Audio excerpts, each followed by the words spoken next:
Hi అందరికీ నమస్కారం.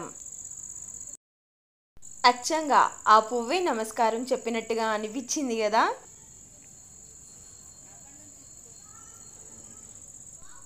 నేను సాయంత్రం కిందకి వెళ్ళడానికి ఒక గంట ముందు వర్షం పడింది. ఆకులు, కొమ్మలు, రెమ్మలు, పువ్వులు అన్నీ కడిగినట్టుగా ఉన్నాయి.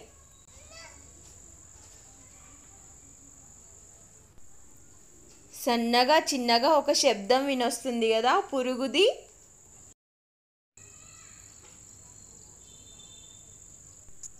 క్రికెట్ అంటారు కదా, ఆ పురుగు శబ్దమే అని అనుకుంటున్నా నేను.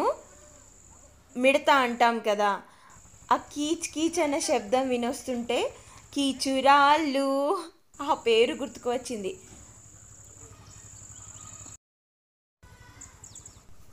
సందేహం వచ్చి గూగుల్ చేశాను. కీచురాళ్ళు అన్న మిడత అన్న ఒకటేనా అని. ఇమేజెస్ చూస్తే సేమ్గా ఉన్నాయి.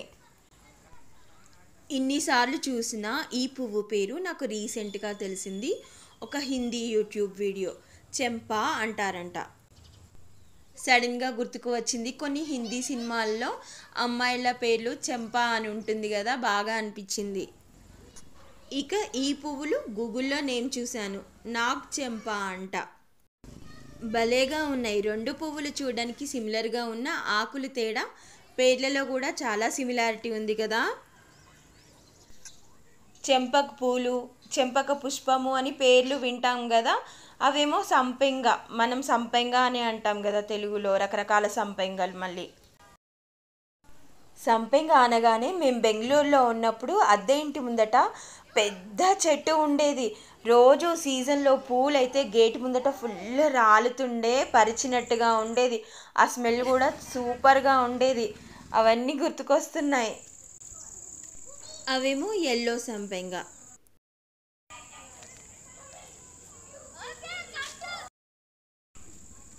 పిల్లల శబ్దాలు వినవస్తున్నాయి కదా. వాళ్ళు ఇసుకలో బాగా ఆడుకుంటుండే, గూడు కట్టుకున్నట్టుగా, కొండ చేస్తున్నట్టుగా. నేను వెళ్ళి జాయిన్ అయ్యాను వాళ్ళతో పాటు.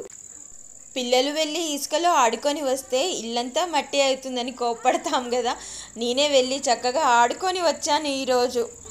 నేను చెప్పానని మీరు కాపీ కొట్టకండే, వెళ్ళి ఆడుకోకండి.